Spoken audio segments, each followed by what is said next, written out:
pilot's uniform commands respect. The 4 gold stripes on the shoulder, the crisp hat, the confident stride, they are symbols of immense responsibility, of holding hundreds of lives in your hands at 35,000 feet. We trust the person in that uniform implicitly. But what happens when that trust is shattered before they even reach the cockpit? What happens when the person entrusted with a multi-million-dollar aircraft is judged not by their skill, but by the color of their skin? This is the story of Captain Miles Jefferson, a decorated pilot who faced a humiliating blockade at his own gate, moments before he was scheduled to fly the very plane he was being barred from. Captain Miles Jefferson believed in routines. They were the bedrock of safety, the silent language of aviation. His routine on a flight day was as precise as a pre-flight checklist. Alarm at 0430, a 10-minute meditation to clear his mind, focusing only on the hum of the refrigerator. A 5-mile run through the quiet, pre-dawn streets of his suburban Chicago neighborhood. A shower, a shave, and then the most important part of his morning breakfast with his 7-year-old daughter, Maya. "Are you flying the big bird today, Daddy?" she'd asked that morning, her mouth full of Cheerios. Miles smiled, adjusting the knot on his black tie. "The biggest one we've got, sweetheart. The Airbus A330. We're going all the way to London. Can you wave to the Queen for me? I'll do better." He leaned in conspiratorially. "I'll dip the wing right over her house. It's our little secret." Maya giggled a sound that Miles considered the finest fuel in the world. He kissed her forehead, then his wife, Chloe, who handed him his travel mug of coffee. "Be safe, fly boy," she said, her hand lingering on his arm. "Always," he replied. It was a promise he'd kept for 15 years. 10 in the Air Force flying C-17 Globemasters into combat zones, where the ground itself was hostile, and the last 5 with Stellaris Air, one of America's premier international carriers. He'd earned his 4 stripes the hard way, with skill, dedication, and an unshakable calm under pressure. He'd landed planes in zero-visibility blizzards, navigated through violent thunderstorms over the Atlantic, and once dealt with a hydraulic failure that had the entire cabin praying. Through it all, his pulse remained steady. He was a professional. Today, however, he wasn't in uniform. His flight Stellaris Air SA-221 to London Heathrow wasn't scheduled to depart from O'Hare until 5:00 p.m. He was deadheading, flying as a passenger on an earlier flight, SA-715 to Denver, to position himself for a different international route the next day. Company policy allowed pilots to travel in civilian clothes for domestic positioning flights. It was more comfortable and allowed for a degree of anonymity. Miles cherished that anonymity.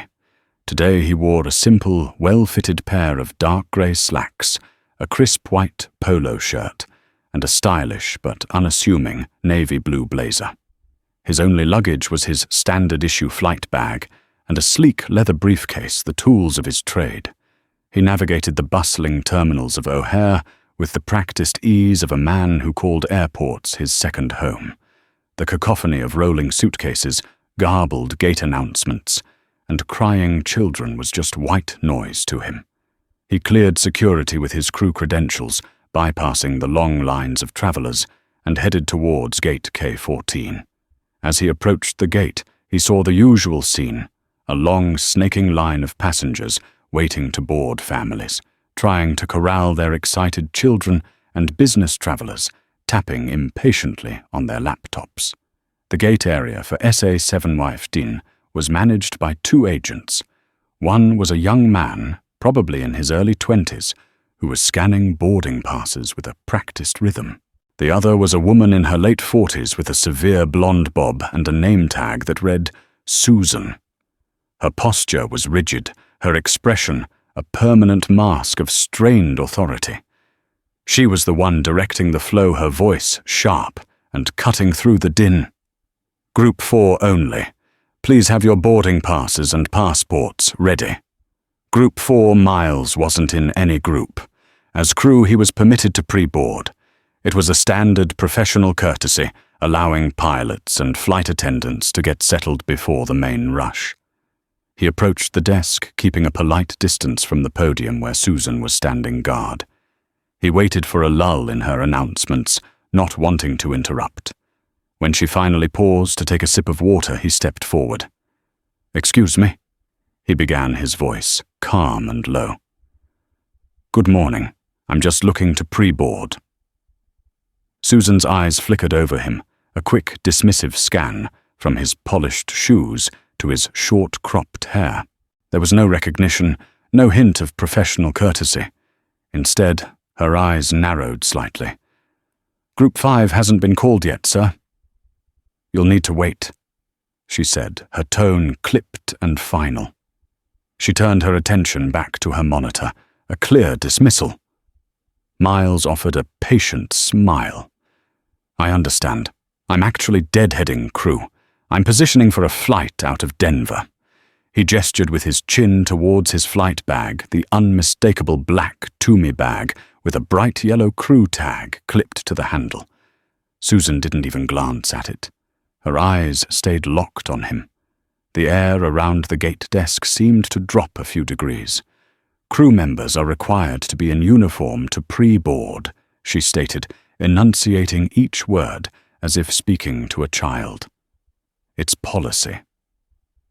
Miles knew for a fact that this wasn't true for domestic positioning flights. He'd done this dozens of times. "I believe that's for international flights," he corrected gently. "For domestic deadheading, civilian attire is permitted. My credentials are right here if you need to see them." He reached for his inside blazer pocket, where his wallet held his Stellaris Air ID and his FAA airline transport pilot license. But Susan held up a hand, a sharp, prohibitive gesture. "Sir, please step out of the line. You're holding up the boarding process for our paying customers." The phrase paying customers stung, as if he were something else. A few people in the line behind him were starting to grumble, shifting their weight. The low murmur of impatience was beginning to build. Miles felt the first faint prickle of frustration. His routine was being disrupted. The smooth, orderly world of aviation was being ruffled by this woman's inexplicable hostility. But his training, his entire professional ethos, was built on de-escalation. "Ma'am, my name is Miles Jefferson. I'm a captain with this airline," he said, keeping his voice perfectly even.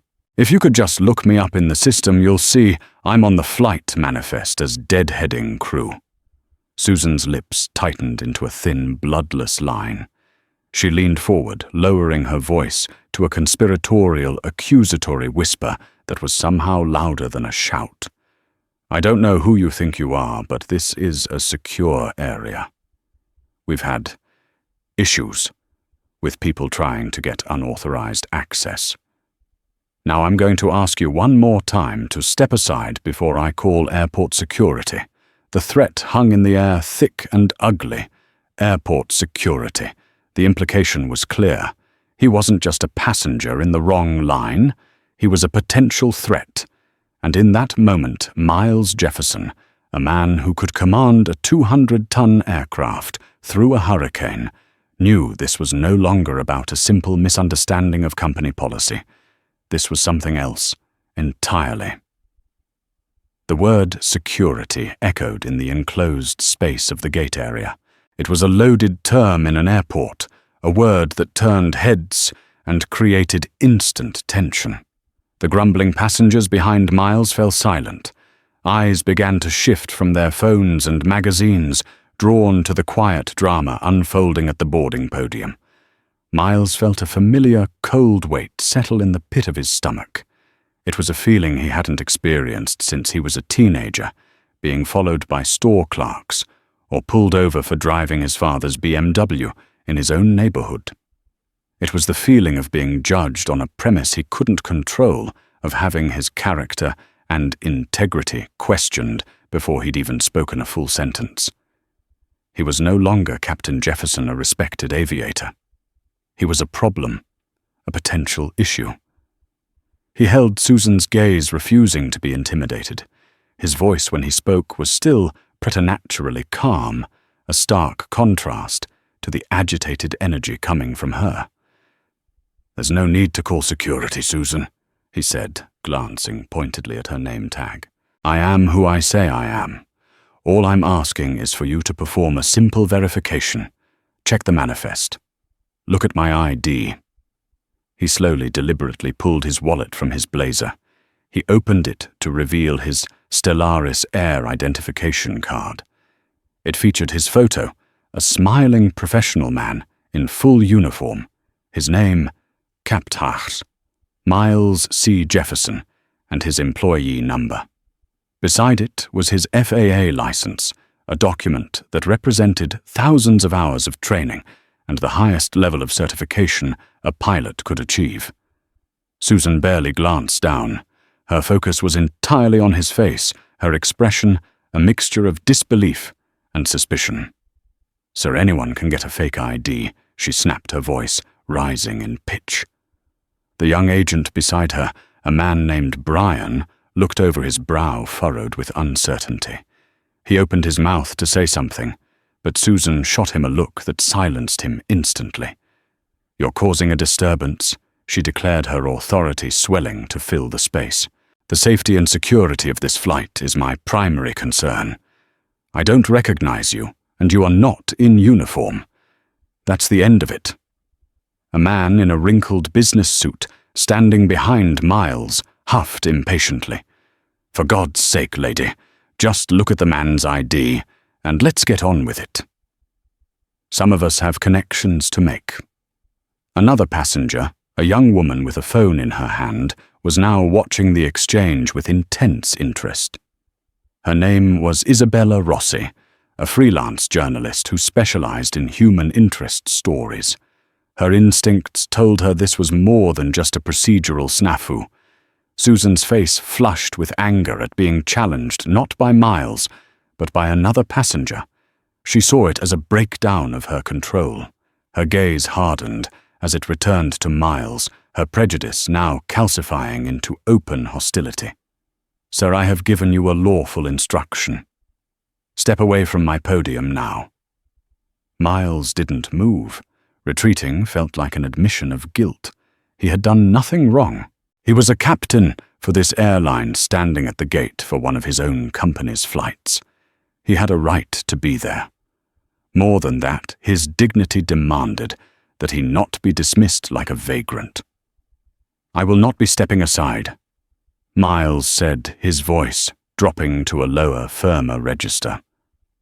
"I will, however, wait patiently while you call your supervisor or a pilot from the flight deck to verify my identity. I'm sure First Officer Chen will be happy to vouch for me once he arrives. He knew the flight crew for SA-715. He had flown with First Officer David Chen on a trip to Frankfurt 2 months prior. Mentioning his name was a calculated move, an attempt to inject a verifiable fact into her wall of suspicion. But Susan was too far down her chosen path to be swayed by facts. To her, his calmness was defiance. His knowledge of procedure was an attempt to trick her. His refusal to back down was aggression. Every action he took was being filtered through a lens of bias she was likely not even conscious of. "That's it. I'm calling security," she announced, reaching for the phone at her station. "Brian, suspend boarding." "Susan, wait," Brian pleaded quietly. Just look at his ID. It looks real." "You stay out of this, Brian. You're new here."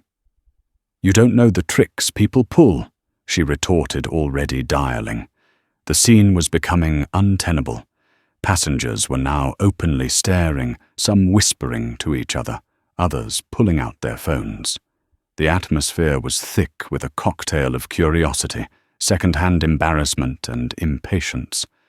Miles felt 100 pairs of eyes on him. He felt the heat of their judgment. He was now a spectacle, the cause of the delay the man being accused of. What exactly? Impersonating a pilot, trying to sneak onto a plane he was scheduled to be on? The absurdity of it was galling. He thought of Maya. He had always taught her to stand up for herself, to speak with confidence, and to never let anyone make her feel small. How could he face her if he allowed this woman to trample all over his own dignity in front of a crowd? He stood his ground, his back straight, his briefcase in one hand, his flight bag at his feet.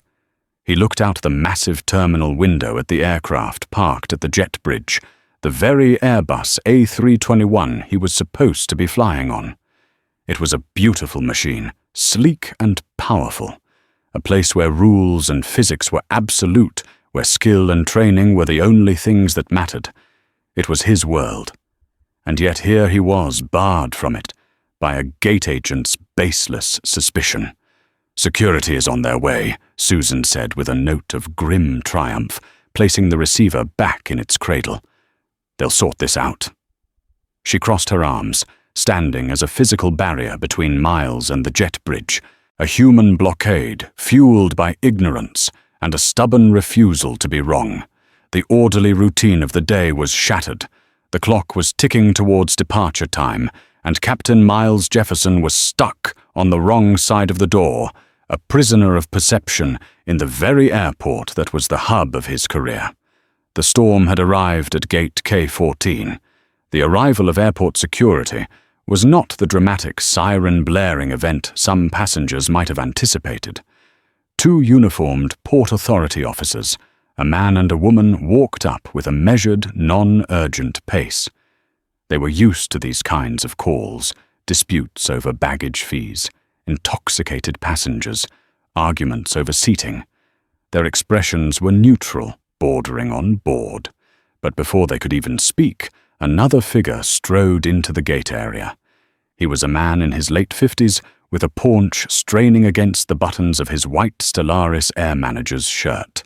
His name tag read Frank Miller, Duty Manager. He had the harried, perpetually annoyed look of someone who dealt only in problems. "What in the hell is going on here?" Susan Frank demanded, his voice a low growl that carried across the now silent gate area.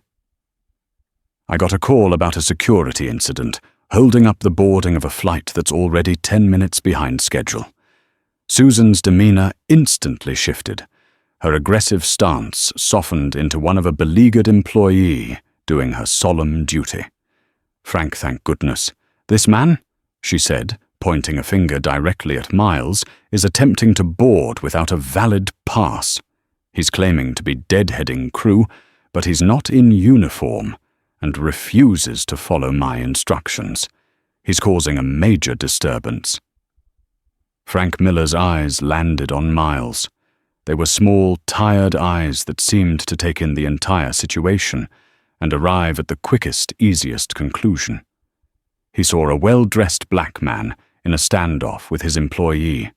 He saw a delayed flight on his departures board. He saw a problem that needed to be squashed, not understood. He didn't see a captain. He saw a cause of paperwork. Sir Frank said, addressing Miles but not quite making eye contact, "I'm going to need you to come with me. We can sort this out away from the gate." Miles stood firm.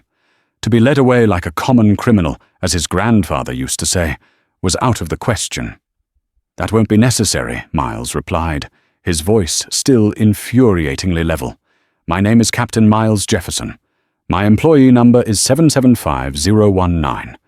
I am listed on the manifest for this flight, SA715, as deadheading crew. Your gate agent Susan has refused to verify this information and has instead escalated the situation by calling security on me." He laid out the facts, clean and simple. He was speaking their language, the language of operations and employee numbers. For a moment, he thought it might break through. Frank Miller, however, was not a man who appreciated being corrected, especially by someone he had already categorized as the problem. He saw Miles's precision not as professionalism, but as the rehearsed speech of a con artist. "Look, buddy." Frank's voice was laced with condescension. "I don't have time for this. We have a flight to get out. Susan knows the policies. If she says you're not getting on, you're not getting on. Now either you walk with me, or these officers will escort you." The two Port Authority officers exchanged a glance. The male officer whose name tag read O'Malley stepped forward. "So let's just take a walk over to the side. We can look at your ID, talk to the manager, and get this all cleared up." It was a reasonable request, but in the context of the public humiliation, it felt like another step in a degrading process. Miles knew that if he walked away from the gate, he would never get on that plane. The system would close ranks. Susan and Frank would write a report that painted him as disruptive and uncooperative. The truth would be buried under a mountain of procedural justification. "With all due respect," Officer Miles said, turning to O'Malley, "the issue needs to be resolved right here. This gate agent has made a serious accusation against me in front of 200 people.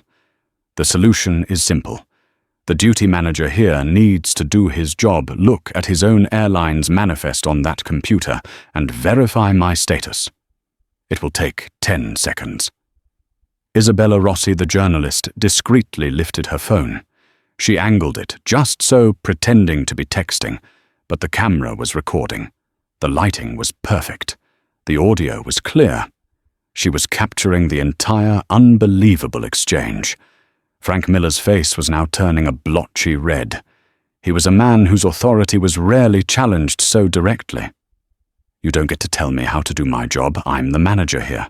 And I'm telling you, you are a security risk until proven otherwise." He turned to Susan. "Did he show you any ID?" "He flashed a wallet at me," Susan said, her voice dripping with insinuation. It could have been anything. This was a blatant lie. Miles had held his wallet open, his credentials clearly displayed. The lie was the final straw. The calm that had been his shield for the past 15 minutes finally began to crack, not into rage, but into something colder. A hard, resolute anger. "I presented my official company-issued ID and my FAA pilot's license," Miles stated, his voice ringing with clarity, "both of which your agent refused to examine. This is not about security. This is about incompetence and prejudice." The words hung in the air, electrifying the silence. He had named the ugly truth that had been simmering beneath the surface. Prejudice. The accusation, now spoken aloud, made Frank Miller recoil as if struck. "That's it, we're done!" Frank sputtered, his face contorted with fury. "Officers, remove him. He's being disruptive and making baseless accusations. I want him trespassed from the terminal." Officer O'Malley looked conflicted. The man in front of him didn't look like a threat. He was articulate, calm, and his story was consistent. Trespassing him from the terminal seemed extreme. "So maybe you should just look at the computer," O'Malley suggested to Frank, "just to be sure." "Are you questioning my judgment?" Frank shot back. "He's a problem. Get him out of here." But just as the officers took a hesitant step toward Miles, a new voice cut through the tension. "What seems to be the problem here? We're going to miss our departure slot." The voice came from the jet bridge door. Standing there was a man in a crisp pilot's uniform, his tie perfectly knotted, his silver hair neatly combed. He had 3 stripes on his shoulder boards, indicating his rank as a first officer. His name tag read David Chen. He took in the scene, his gate blocked by 2 managers and 2 security officers, all of them focused on a single man in a blazer. David Chen's eyes scanned the man, and a look of confused recognition dawned on his face. "Miles," he asked, stepping forward, "what are you doing out here? I thought you'd be in the jump seat already." The entire dynamic of the confrontation shattered in an instant. Frank Miller and Susan Collins froze their faces, a mask of disbelief. They turned from David Chen to Miles and back again, the cogs in their brains grinding to a halt. Miles allowed a small, weary smile to touch his lips. He gave a slight nod to his colleague. "Morning, Dave. I was just having a little trouble with my boarding pass." David looked at the assembly of officials, then back at Miles's calm, unimpressed face. He understood immediately. He had seen subtle versions of this happen before, but never anything this blatant. He turned to Frank Miller, his professional demeanor now icy. "This is Captain Miles Jefferson," David said, his voice leaving no room for argument. "He's one of the most senior A330 captains in our fleet. He's also the pilot deadheading on this flight, and right now he should be on the aircraft, not out here being harassed by you." The silence that followed was profound. Every passenger in the gate area had heard it. Isabella Rossi's phone captured the stunned, horrified expressions on Susan's and Frank's faces. The truth, simple and undeniable, had finally landed. And with it came the sickening realization of the colossal mistake they had just made in front of a captive audience. The revelation hung in the air at gate K14, thick and suffocating. The words, "Captain Miles Jefferson," one of the most senior A330 captains in our fleet, echoed in the sudden tomb-like silence. For Susan Collins and Frank Miller, it was as if the floor had dropped out from under them. The world tilted on its axis, and they were left staring at a reality they had aggressively refused to acknowledge. Susan's face, which had been a mask of righteous authority, crumpled. The color drained away, leaving a pasty, sickly white. Her mouth opened and closed silently, like a fish gasping for air. Her eyes, wide with horror, darted from the uniformed First Officer David Chen to the man she had just threatened to have arrested. Captain. He was a captain. The word seemed impossible, a glitch in her understanding of the world. Frank Miller's reaction was one of sputtering disbelief. The blustering anger vanished, replaced by a frantic, back-pedaling panic. "Now hold on a minute," he stammered, looking at David. "There must be some mistake. He didn't identify himself properly." "Oh, he identified himself." David Chen cut in, his voice sharp as broken glass. He took a step closer, his gaze now fixed on Frank. "I heard him from the jet bridge. He told you his name. He told you his status. The question is, why didn't you believe him?" Frank had no answer. The question was a dagger twisting in the wound of his own colossal misjudgment. He looked at Miles, truly looked at him for the first time, not as a problem to be solved, but as the man he was, a senior pilot, a colleague, a person of authority he had just publicly humiliated. The neat blazer, the calm demeanor, the precise language, it all snapped into focus, not as a disguise but as the genuine article. The shame was a physical blow. Officer O'Malley and his partner slowly backed away, recognizing that this was now an internal airline catastrophe, not a police matter. O'Malley gave Miles a small apologetic nod. The passengers were a silent jury, their faces a mixture of shock, anger, and vindication. The businessman who had complained about the delay now shook his head in disgust. Isabella Rossi kept her phone steady, capturing every excruciating second of the fallout. This was the story. This was the unbelievable, damning truth of it. Miles Jefferson said nothing. He didn't need to. The silence was his vindication.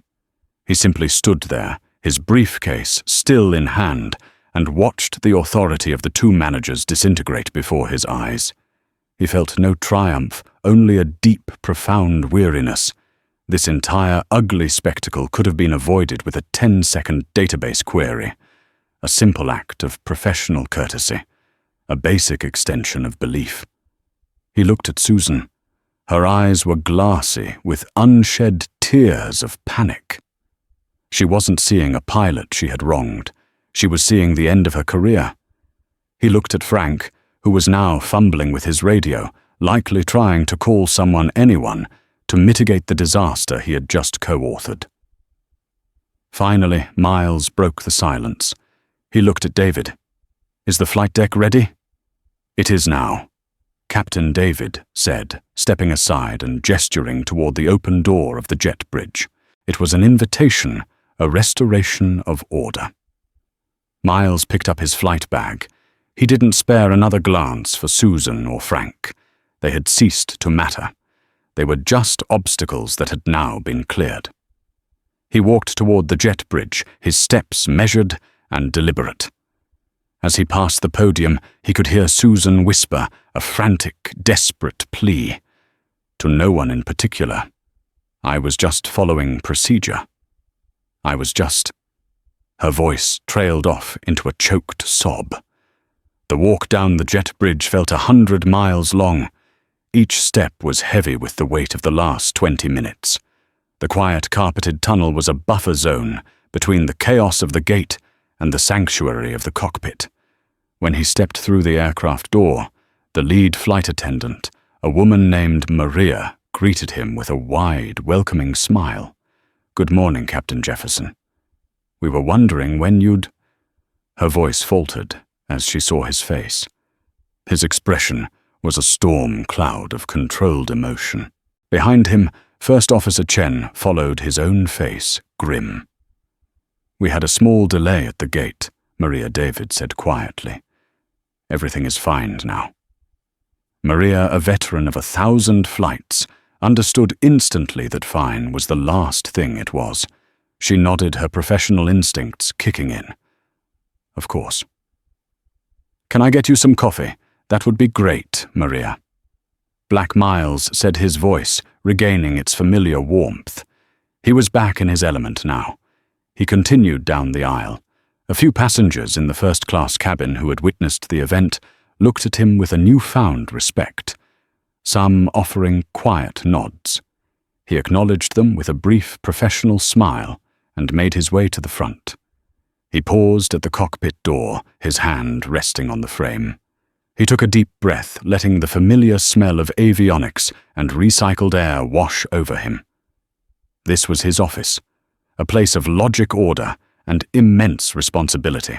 He stepped inside and settled into the left-hand seat, the captain's seat.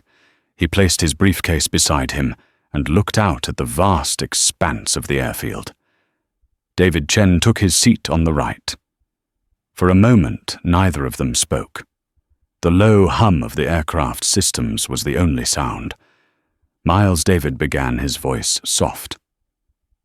"I am so sorry you had to go through that. That was unacceptable." Miles stared out the window, watching the ground crew moving about below. He thought about the fact that those baggage handlers, every single person on that tarmac, would have likely afforded him more professional courtesy than the two managers in the terminal. "It's not your fault," Dave Miles said, turning to his first officer. He forced a smile, though it didn't quite reach his eyes. "But I have a feeling it's going to be a very, very long day for Stellaris Air." He reached forward and began his pre-flight checks, his hands moving with an ingrained muscle memory precision. Switches were flipped, dials were checked, screens came to life. It was the routine, his routine, the one thing that could ground him in the face of the absurd. But as he prepared to fly, he knew that the real storm wasn't on the weather radar. It was brewing back at Gate K14, and it was about to break over the entire airline. As Stellaris Air Flight SA-715 pushed back from the gate, the atmosphere inside the Airbus was thick with unspoken tension. The flight attendants moved through the cabin with a forced, brittle cheerfulness, acutely aware that many of the passengers had witnessed the ugly incident. Captain Miles Jefferson's voice came over the PA system, as smooth and reassuring as it always was. "Good morning, ladies and gentlemen, and welcome aboard Stellaris Air Service to Denver. This is your Captain Miles Jefferson speaking. We apologize for the slight departure delay. We're expecting a flight time of approximately 2 hours and 35 minutes. The weather in Denver is clear and sunny. Please sit back, relax, and we'll have you on your way shortly." His voice betrayed nothing. It was the sound of pure, unadulterated professionalism. For the passengers who hadn't seen the confrontation, it was just another pilot's welcome. But for those who had it was a masterclass in grace under pressure. They had seen the man, and now they were hearing the captain. The contrast was staggering. Meanwhile, back at Gate K14, chaos reigned. Susan Collins was openly weeping, being clumsily comforted by her young colleague Brian. Frank Miller was on his phone, shouting in a panicked, hushed tone at someone from regional management. "You don't understand, he's a captain." "Yes, a senior one." The whole gate saw it. A passenger was filming. That passenger, Isabella Rossi, had already found a quiet corner near a coffee shop. Her fingers flew across the screen of her phone. She uploaded the 4-minute video clip to a secure server before quickly typing out a caption. She was a freelancer, but she had contacts at every major news outlet. She sent the video link to an editor at the Sentinel, a major online news publication known for breaking viral stories. Her message was simple. "You need to see this. Incident at O'Hare Stellaris Air. Pilot racially profiled by staff blocked from his own flight. Video attached. Exclusive for the next 30 minutes. 20 minutes later, as SA-750 was climbing through 10,000 feet, the story went live. The headline was explosive. "I'm the captain of this flight. Black pilot, humiliated by airline staff in shocking video." The video was damning. The high-quality audio captured every condescending word from Susan, every dismissive grunt from Frank, and every calm, dignified response from Miles. The climax, the arrival of First Officer Chen, and the horrified realization on the managers' faces, was pure, uncut drama. The internet did what the internet does. The story exploded. Within an hour, it was the #1 trending topic on Twitter. The hashtag #PrideFlyingWhileBlack, which had existed for years, roared back to life with a vengeance. The video was shared, reposted, and re-uploaded hundreds of thousands of times. The comment sections were a torrent of outrage. Former and current airline employees weighed in, confirming that while Miles's case was extreme, the underlying bias was not uncommon. The corporate headquarters of Stellaris Air in Atlanta, a sleek glass tower that projected an image of modern efficiency, went into full-blown crisis mode. The head of corporate communications, a formidable woman named Rebecca Finch, was pulled out of a budget meeting. When she saw the video, the color drained from her face. "Get me the flight number. Get me the names of the employees. Get me the name of the pilot," now she commanded her team. Her phone began to ring. It was the CIO, Arthur Vance. His voice was like ice. "Rebecca. Tell me what in God's name is happening at O'Hare." "Arthur, we're just getting the details. It appears to be a profiling incident involving one of our captains." "Appears to be." Vance's voice was dangerously low. "I've seen the video, Rebecca. My 16-year-old daughter sent it to me. It's not an appearance. It's a 5-alarm corporate fire." "Who are the employees?" "A gate agent, Susan Collins, and a duty manager, Frank Miller." "Suspend them," Vance ordered without a moment's hesitation. "Suspend them both effective, immediately pending a full investigation. Pull them off the floor. Take their badges. I want a statement drafted within the hour. We need to be unequivocal, apologetic, groveling if we have to. We get ahead of this, or it will tear us apart." Back in Chicago, Frank Miller's phone rang. It was the director of airport operations, his boss's boss. Frank had been expecting a call, but not from this, high up the chain. The conversation was brutally short. He and Susan Collins were to report to the administration office, immediately hand over their security credentials, and leave airport property. They were suspended without pay. The news hit them like a physical blow. Susan collapsed into a chair, her sobs now turning into guttural wails of despair. Her entire world, built on a foundation of rules and perceived authority, had been demolished. Frank, on the other hand, was filled with a seething, impotent rage. He wasn't angry at himself for his misjudgment. He was angry at Miles Jefferson for not being in uniform, for being too calm, for making him look like the bad guy. By the time Flight SA-714 began its descent into the Rocky Mountains, Captain Miles Jefferson's name was known by millions. Stellaris Air had released its first public statement. Stellaris Air is aware of a deeply disturbing incident at our Chicago O'Hare hub today, involving a valued member of our flight crew. The actions of the employees involved are completely contrary to our values of respect and professionalism. We are conducting an immediate and thorough investigation and have suspended the employees in question. We have reached out to Captain Jefferson to offer our most sincere and unreserved apologies for the unacceptable treatment he endured. Of course, they hadn't reached out to Captain Jefferson yet. He was in the middle of landing a 150,000-pound aircraft. As he expertly guided the Airbus onto the runway at Denver International Airport, he was blissfully unaware that he had become the face of a national conversation about race and bias. But as he taxied to the gate, he saw it. A small crowd of people had gathered near their assigned gate. Not passengers, but people in suits, airport officials, Stellaris Air executives, and behind them the unmistakable sight of news cameras. David Chen let out a low whistle. Oh boy, looks like the welcoming committee is here. Miles looked at the scene, his heart sinking. He hadn't asked for this. He didn't want to be a symbol or a headline. He just wanted to do his job. He had de-escalated. He had remained professional. He had tried to handle it quietly. But the world had other plans. The fallout had officially begun, and he was standing at its epicenter. The moment the jet bridge connected to the aircraft in Denver, Miles's quiet, orderly world was breached. The station manager, a man who looked profoundly nervous, was the first to step on board.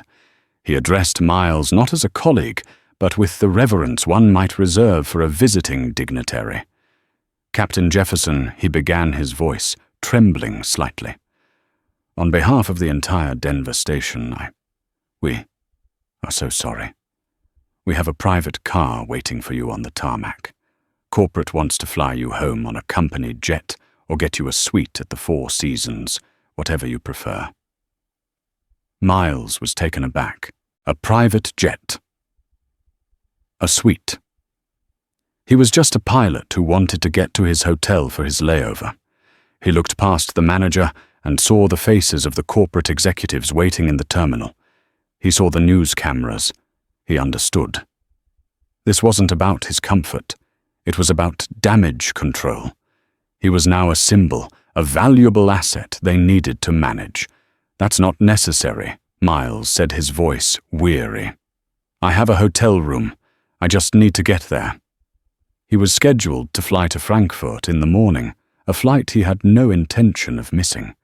Flying was his job. It was the one place where the nonsense of the world fell away. But the airline insisted. He was whisked away from the aircraft, bypassing the terminal and the waiting press, and driven to a luxury hotel downtown. His phone, which he had switched on after landing, was a useless buzzing brick, overwhelmed by a ceaseless flood of texts, emails, and alerts. News outlets, friends, family, and colleagues he hadn't spoken to in years were all trying to reach him.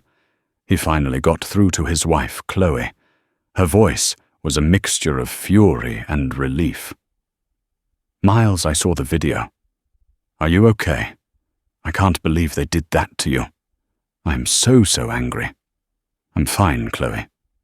Just tired, he said, sinking into a ridiculously plush armchair in his hotel suite. It was unpleasant. Unpleasant, Miles. It was despicable. You need to sue them. You need to own the company. He sighed. Let's just take it one step at a time. While Miles was being isolated in luxury, the wheels of karma were grinding mercilessly for Susan Collins and Frank Miller. Their suspension was just the beginning. The story wasn't just a 24-hour news cycle. It had legs. The video was so clear-cut, so devoid of ambiguity, that it became a case study in modern corporate racism.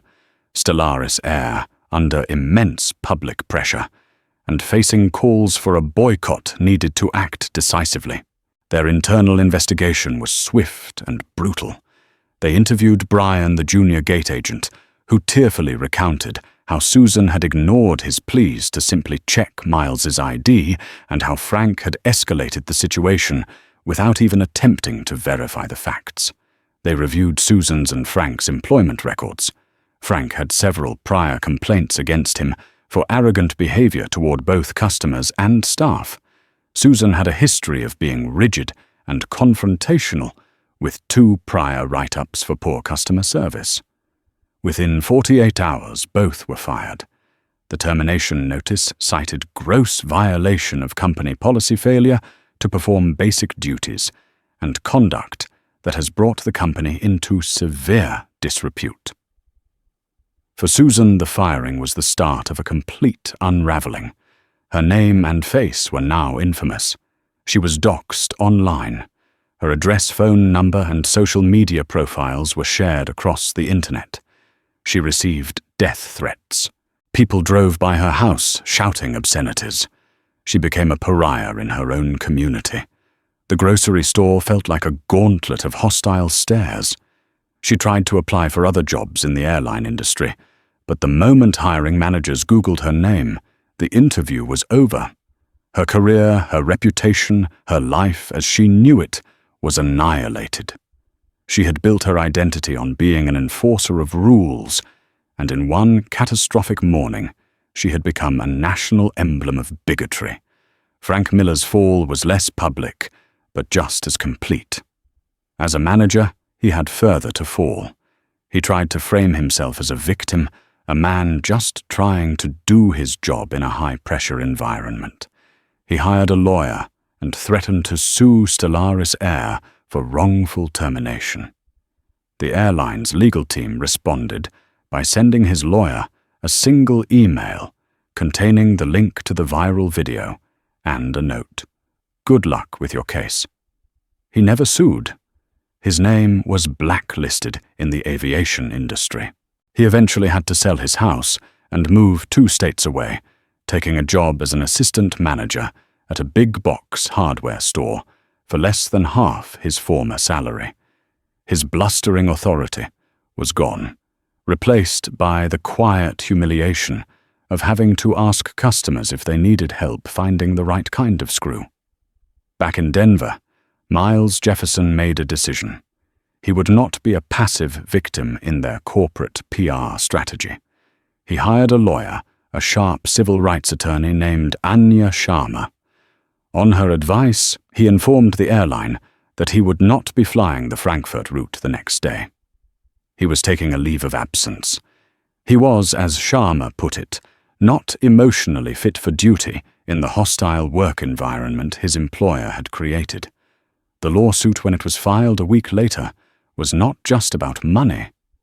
Yes, they sought damages for defamation, emotional distress, and racial discrimination. But the core of the lawsuit was a demand for systemic change. They demanded a complete overhaul of Stellaris Air's de-escalation and anti-bias training from the baggage handlers to the C-suite. They demanded a new transparent process for verifying crew credentials, and they demanded that the new training program be developed in consultation with experts on racial bias. Stellaris Air, facing a stock price that was plummeting and a PR nightmare that wouldn't end, knew they had no choice. Their lawyers immediately entered into settlement negotiations. The hard, swift blow of karma had landed on the individuals, but now the slow, grinding pressure of consequence was being applied to the entire corporation. Miles Jefferson had been stopped at the gate, but he had ended up in the driver's seat of a movement that would change the entire airline. The settlement between Captain Miles Jefferson and Stellaris Air was reached in record time, but was anything but simple. The financial component was substantial, a figure that would ensure Miles and his family would be secure for life. But Miles had been adamant from the beginning. This was not about a payday. It was about ensuring that what happened to him at Gate K14 would never happen to anyone else. The true victory lay in the non-monetary terms of the settlement. Stellaris Air agreed to every one of his demands for systemic reform. They publicly committed to creating a new, mandatory company-wide sensitivity and anti-bias training program. In a move that stunned the industry, and at Miles's insistence, they named it the Jefferson Initiative. His name would no longer be associated with victimhood, but with progress. Miles, guided by his attorney Anya Sharma, was given a seat at the table to help develop the program. He worked with sociologists, civil rights leaders, and aviation security experts to craft a curriculum that went beyond the usual sterile, check-the-box corporate training. It wasn't about making people feel guilty.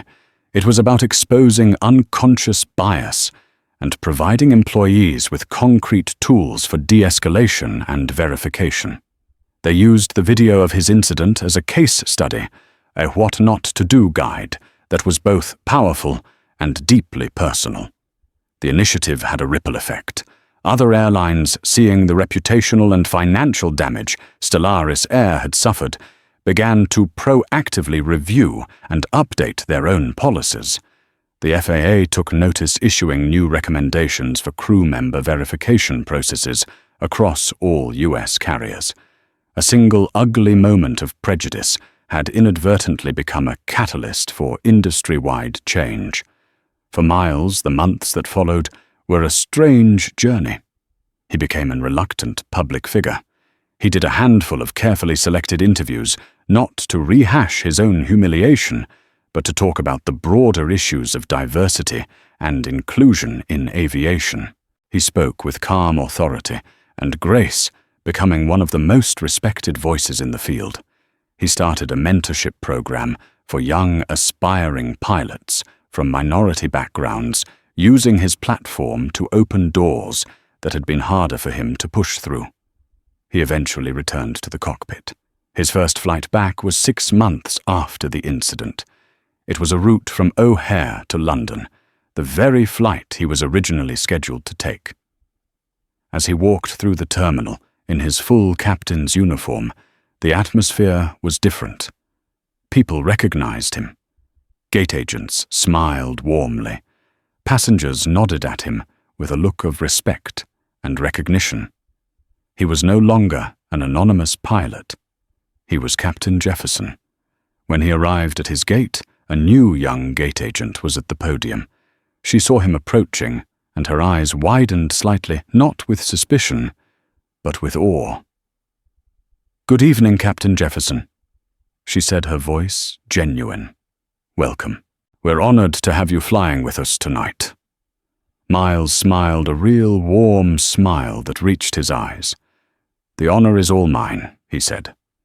"Glad to be here." He walked down the jet bridge, his flight bag in hand, and stepped onto the aircraft. He greeted the flight crew and made his way to his sanctuary, the cockpit of the A330. As he settled into his seat and began his routine, the pre-flight checklist that was the bedrock of his profession, he looked out at the twinkling lights of the airfield. The world outside the cockpit was messy, complicated, and often unjust. But here in his seat, the rules were clear. The path was set. He was in command. The incident at Gate K14 had been an attempt to ground him, to diminish him, to tell him he didn't belong. But it had failed. He had weathered the storm on the ground, and now he was exactly where he was always meant to be, with his hands on the controls, ready to take flight climbing toward a new, clearer horizon. He was home. Captain Miles Jefferson's story is a powerful and sobering reminder that no amount of success, skill, or authority can make a person immune to prejudice. It shows us how quickly the snap judgments of a few individuals can escalate, and how a lifetime of professionalism can be questioned in a matter of minutes. But more than that, it's a story about quiet dignity, and the incredible power of holding your ground. Miles didn't need to shout or become aggressive. His calm refusal to be dismissed was its own form of rebellion. The karma that followed for the airline staff wasn't just a twist of fate. It was the direct consequence of their actions amplified in an age where nothing is hidden. If this story of injustice, resilience, and eventual triumph resonated with you, please take a moment to hit that like button. Share this video with someone who needs to hear it, because these conversations matter. And most importantly, subscribe to our channel for more real-life stories that expose the truth and explore the human condition. Thank you for listening.